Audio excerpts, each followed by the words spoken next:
If I told you there's one driving pattern almost every Ford owner falls into that quietly destroys engines, transmissions, batteries, and sensors, you'd probably think I'm being dramatic. I'm not. This pattern won't trigger your check engine light, it won't make any strange noises, and it won't kill your Ford overnight. Instead, it chips away at your vehicle's lifespan mile after mile, then shows up years later as a $4,000 repair that seems to come out of nowhere. I've watched EcoBoost engines fail at 85,000 miles when they should have easily hit 200,000. I've seen 10-speed transmissions die prematurely, batteries collapse in 18 months, and owners blame Ford's engineering when the real culprit was something they did every single day without a second thought. Today, I'm breaking down the silent pattern that's wrecking your Ford, why these vehicles are particularly vulnerable, and the exact adjustments that can add years back to your truck or car. Stick around until the end, because the final point explains why even Fords with perfect maintenance records still fail early, and most owners never make the connection. Let me be crystal clear about what this silent pattern actually is. It's short trip driving combined with incomplete warm-up cycles. Starting your Ford, driving a few minutes, shutting it off before everything reaches proper operating temperature. Most Ford owners do this daily when commuting to work, running to the grocery store, handling school drop-offs, or knocking out quick errands. And here's the thing, modern Fords absolutely hate this. This isn't my opinion, it's physics, chemistry, and mechanical reality. Older Ford trucks could take a beating and keep running. Modern Fords are more efficient, more precisely engineered, and more dependent on sensors and computer systems. That efficiency comes with serious trade-offs. Today's Ford engines, especially the EcoBoost lineup, use extremely tight bearing clearances, thin, fast-flowing synthetic oil, turbochargers, direct injection, and aggressive emission systems. Every single one of those components requires stable operating conditions to function properly. Short trips never allow that stability to develop. This is where most Ford owners get shocked when they learn what actually happens inside their EcoBoost on short trips. When you start a cold F-150, Bronco, or Explorer, the oil is thick, clearances are tight, fuel mixtures run rich, and condensation forms inside the crankcase. On a short trip, the oil never fully warms up, moisture never evaporates, fuel dilutes the oil, acid forms internally. That contamination does not vanish when you turn off the engine.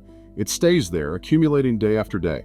Oil analysis labs consistently find that vehicles driven on short trips show dramatically higher fuel dilution and moisture contamination, even when oil changes happen right on schedule. Here is the chain reaction most Ford owners never witness. Moisture stays trapped in the oil. Fuel dilution thins the oil. Oil film strength collapses. Bearings wear faster. Timing components stretch. Oil consumption climbs. By the time symptoms appear, the internal damage is already extensive. This explains why two identical F-150s can have the same mileage and the same oil change history, yet one engine fails years before the other.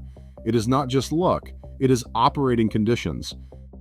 This gets worse because short trips do not only affect Ford engines, they quietly damage multiple systems throughout your vehicle. Cold starts drain batteries heavily, and short trips never allow full recharging. Batteries sulfate internally, which is exactly why city-driven Fords eat through batteries every 2 to 3 years. Moisture accumulates in the exhaust system and condensation never burns off, so rust forms from the inside out, especially in Ford trucks with dual exhaust systems. Rich cold start mixtures dump unburned fuel into the exhaust, and that excess fuel overheats catalytic converters, leading to premature failure. Oxygen sensors get contaminated, fuel trims drift out of specification, and check engine lights appear seemingly out of nowhere. And all of this happens completely silently. Here's the psychological trap that prevents Ford owners from connecting the dots. Short trips feel gentle on your Ford. You're not speeding, you're not towing heavy loads, you're not racing or revving aggressively. It feels like you're being kind to your vehicle. In reality, you're never allowing your Ford to reach the conditions it was designed to operate under. That mismatch is precisely what causes early failure. You've probably heard this advice: Gentle driving makes vehicles last longer. That's only partially true. Gentle driving after full warm-up is healthy for your Ford. Gentle driving without ever warming up properly is destructive. Ford engines need heat, stable combustion, and proper oil temperature. Without reaching those conditions, deposits accumulate, oil degrades rapidly, and wear accelerates dramatically. Be honest with yourself for a moment. How many of your weekly drives are under 10 minutes? Most of them? About half? Almost none? Your answer reveals a lot about your Ford's future, even if it runs perfectly today. Many Ford owners think they're protected because they change their oil on schedule. Oil changes help, but they don't reverse short-trip damage. Moisture forms immediately on every cold start. Fuel dilution happens every single time. Oil degradation is constant and cumulative. Frequent oil changes reduce the damage. They don't eliminate it. That's exactly why Ford classifies short-trip driving as severe service in their owner's manuals. Most Ford owners do not realize they fall into that category. Here is what Ford's engineering teams assume when designing EcoBoost engines and 10-speed transmissions. They assume your vehicle will regularly reach full operating temperature, that oil will occasionally get hot enough to evaporate trapped moisture, that exhaust systems will dry out completely, and that batteries will recharge fully between drives. When real-world driving does not match those assumptions, longevity drops. Not because your Ford is poorly designed, but because it is being used outside its intended operating pattern. This is the threshold most Fords never cross, and here is a detail most drivers and even many mechanics misunderstand. Your Ford engine is not fully warmed up when the temperature gauge reaches the middle, when the blue cold indicator turns off, or when the heater starts blowing warm air. Those are coolant temperature indicators, not OIL temperature indicators. For internal damage to stop accumulating, engine oil must reach approximately 212 degrees Fahrenheit. Why does that number matter? Moisture trapped in oil evaporates at this temperature. Fuel dilution begins burning off. Acid formation slows dramatically. On short trips, oil temperature often stays between 140 and 170 degrees Fahrenheit, even when coolant temperature looks completely normal. That means damage continues silently with every trip. This surprises most people when they learn how long it actually takes to warm a Ford properly. In moderate weather, coolant may warm in 3 to 5 minutes. Oil often needs 15 to 25 minutes of actual driving to fully stabilize. In cold weather, it can take 30 minutes or longer. And here's the kicker. Idling does not count. Idling warms coolant slowly but barely warms oil. It increases fuel dilution and worsens carbon buildup, especially in direct injection EcoBoost engines. That is why warming up your F-150 in the driveway actually makes this problem worse. This one makes Ford owners uncomfortable, but remote start can actually accelerate damage.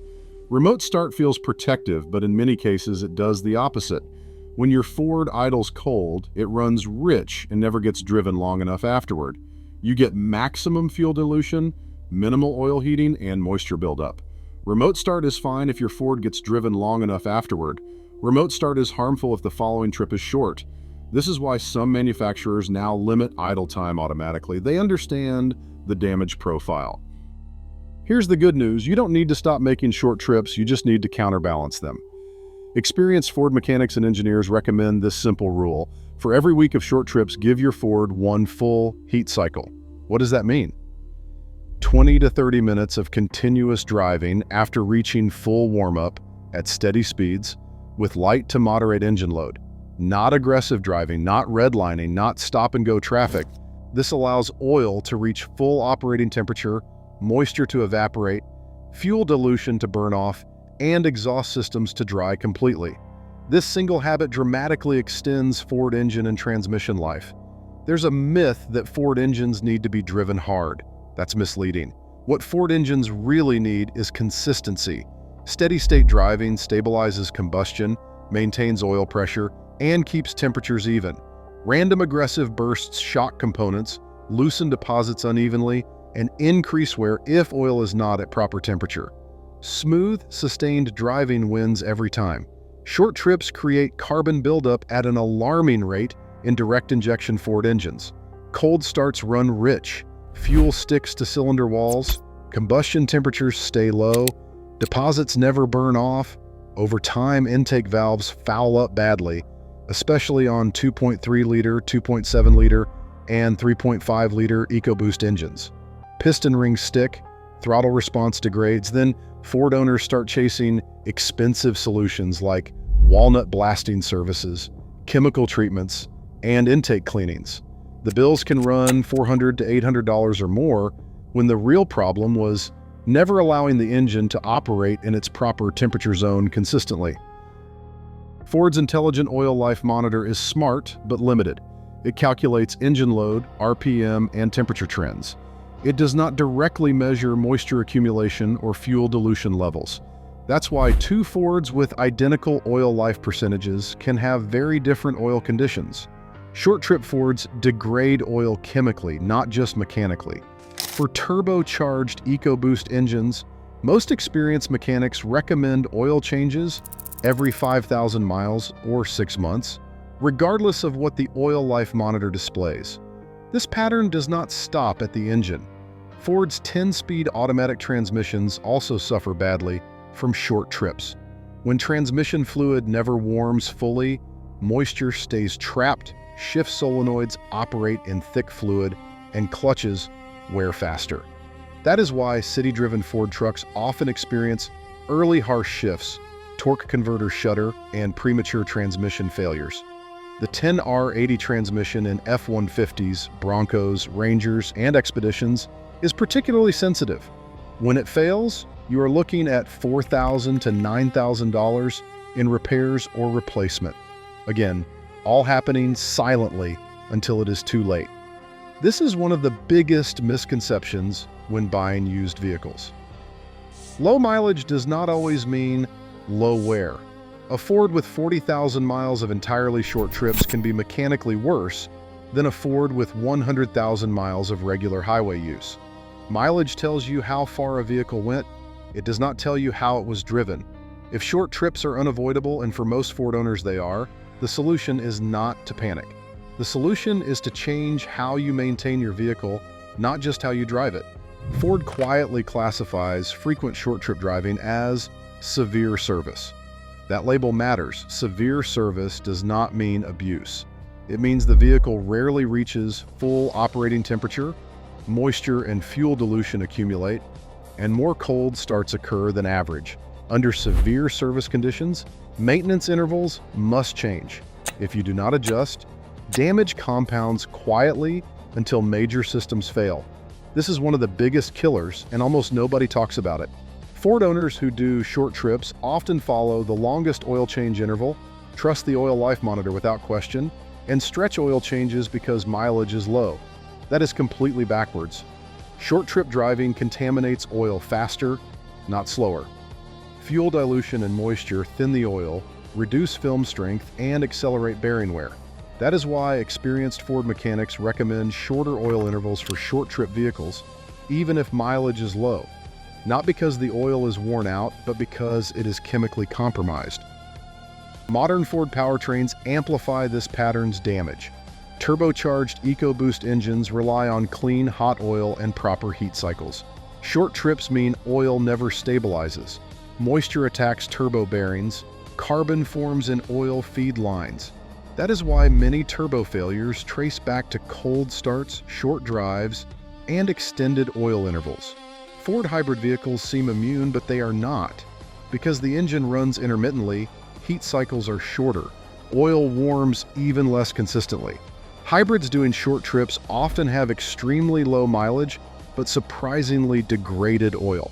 This is why Ford specifies time-based oil changes, not just mileage-based, for many hybrid models. This is the question every Ford owner asks: can you reverse damage already happening? The honest answer is partially. You cannot undo mechanical wear that has already occurred, but you can stop moisture accumulation, reduce further fuel dilution, stabilize combustion, and slow carbon formation dramatically. How? By restoring full heat cycles regularly. That single change improves oil chemistry, dries internal components, and reduces deposit formation. Ford engines do not need perfection. They need consistency. Here is a habit that longtime Ford mechanics quietly practice. Once every week or two, drive 20 to 30 minutes continuously after full warm-up at steady speed with light to moderate engine load. No racing, no redlining, no stop-and-go traffic. This allows oil to reach proper temperature, moisture to evaporate, fuel trims to normalize, and emission systems to stabilize. It is the closest thing to a reset your Ford has. Think about how many Ford failures get described as random or unexpected. Engine sludge, timing chain stretch, premature turbo failure, batteries that will not last, exhaust rust from the inside, and cam phaser rattle. These are not random. They are patterns. Patterns created by repeated incomplete heat cycles. Once you see it, you cannot unsee it. This is the final lesson. Long-lasting Fords are not owned by people who never make short trips, drive perfectly every time, or baby the vehicle obsessively. They are owned by people who understand operating conditions, balance bad habits with good ones, and maintain based on reality, not mileage alone. They do not panic over every short drive. They counteract it intentionally. That is the difference between a Ford that lasts 100,000 miles and one that goes 250,000 miles. The silent pattern is not dramatic. It is not exciting. And it does not destroy your Ford overnight. That is exactly why it is so dangerous. Every cold start without a full warm-up is a small withdrawal from your vehicle's lifespan. You do not notice it today. You pay for it years later. But once you understand it, you can change the outcome completely. Which one describes your Ford driving best? Mostly short trips, a mix of short and long trips, or regular long drives? Your answer might explain why your last Ford lasted as long or as short as it did. If this changed how you think about driving and maintaining your Ford, share it with someone who thinks low mileage always means a healthy vehicle. Their EcoBoost will thank you.